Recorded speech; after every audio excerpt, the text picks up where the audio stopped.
ಹಾಸನ ಜಿಲ್ಲಾ ಕೇಬಲ್ ಆಪರೇಟರ್ಗಳಿಗೆ ಮುಖ್ಯಸ್ಥರಾದ ಮಂಜುನಾಥ್ ಅವರ ನೇತೃತ್ವದಲ್ಲಿ ಯು ಡಿಜಿಟಲ್ ಕಂಪನಿಯ ಕೇಬಲ್ ಆಪರೇಟರ್ಗಳ ಕಾರ್ಯಾಗಾರ ಯಶಸ್ವಿಯಾಗಿ ನಡೆಯಿತು. LPTV OTT friendly cable mobile recharge app ಬಗ್ಗೆ ಮಂಜುನಾಥ್ ಮಾಹಿತಿಯನ್ನು ನೀಡಿದರು.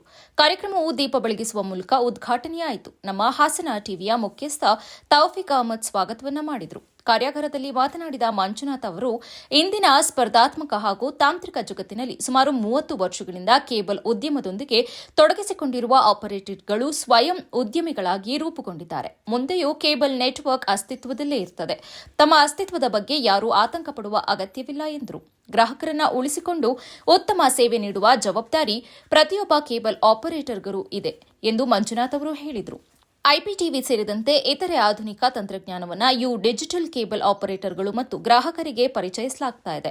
ಲೈವ್ ಟಿವಿ ಚಾನೆಲ್ಗಳು ಹಾಗೂ ಆಧುನಿಕ ತಂತ್ರಜ್ಞಾನಗಳ ಮೂಲಕ ಎಲ್ಲೆಡೆ ತೀವ್ರ ಸ್ಪರ್ಧೆ ಎದುರಾಗಿರುವ ಸಂದರ್ಭದಲ್ಲಿ ನಿರಂತರವಾಗಿ ಅಪ್ಡೇಟ್ ಆಗ್ತಾ ಗ್ರಾಹಕರೊಂದಿಗೆ ಬೆಳೆದರೆ ಮಾತ್ರ ಉದ್ಯಮದಲ್ಲಿ ಉಳಿಯಲು ಸಾಧ್ಯ ಎಂದು ಅವರು ತಿಳಿಸಿದರು. ಕೇಬಲ್ ಆಪರೇಟರ್ ಮತ್ತು ಗ್ರಾಹಕರ ನಡುವಿನ ನಿಕಟ ಸಂಬಂಧಕ್ಕೆ ಹೆಚ್ಚಿನ ಒತ್ತು ನೀಡಬೇಕು. ಮುಂದಿನ ದಿನಗಳಲ್ಲಿ ಗ್ರಾಹಕರು ತಮ್ಮ ಮೊಬೈಲ್ ಮೂಲಕವೇ ಬೇಕಾದ ಅನುಕೂಲಕರ ಪ್ಯಾಕೇಜ್ಗಳನ್ನು ರೀಚಾರ್ಜ್ ಮಾಡಿಕೊಳ್ಳಬಹುದಾದ ಆಪ್ ವ್ಯವಸ್ಥೆಯು ಡಿಜಿಟಲ್ ಪರಿಚಯಿಸ್ತಾ ಇದೆ. ಈ ತಂತ್ರಜ್ಞಾನದ ಮೂಲಕ ವಿವಿಧ ರೀತಿಯ ಪ್ಯಾಕೇಜ್ಗಳನ್ನು ಗ್ರಾಹಕರಿಗೆ ಒದಗಿಸುವ ವ್ಯವಸ್ಥೆಯನ್ನು ಮಂಜುನಾಥ್ ಅವರು ವಿವರಿಸಿದರು.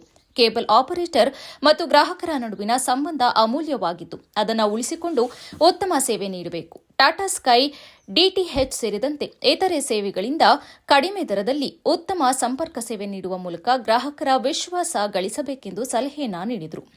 ಈ ಕಾರ್ಯಾಗಾರ ಹಾಸನ ಹೊರವಲಯದ ಹೆರಿಟೇಜ್ ಕ್ಲಬ್ನಲ್ಲಿ ನಡೆಯಿತು. ಯು ಡಿಜಿಟಲ್ ರಾಜ್ಯ ಹಾಗೂ ಹೊರ ರಾಜ್ಯದಲ್ಲೂ ತನ್ನ ಸೇವೆಯಿಂದ ಖ್ಯಾತವಾಗಿದೆ. ಜಿಲ್ಲೆಯ ಎಲ್ಲ ಕೇಬಲ್ ಆಪರೇಟರ್ಗಳು ಕಾರ್ಯಾಗಾರದಲ್ಲಿ ಭಾಗವಹಿಸಿದರು.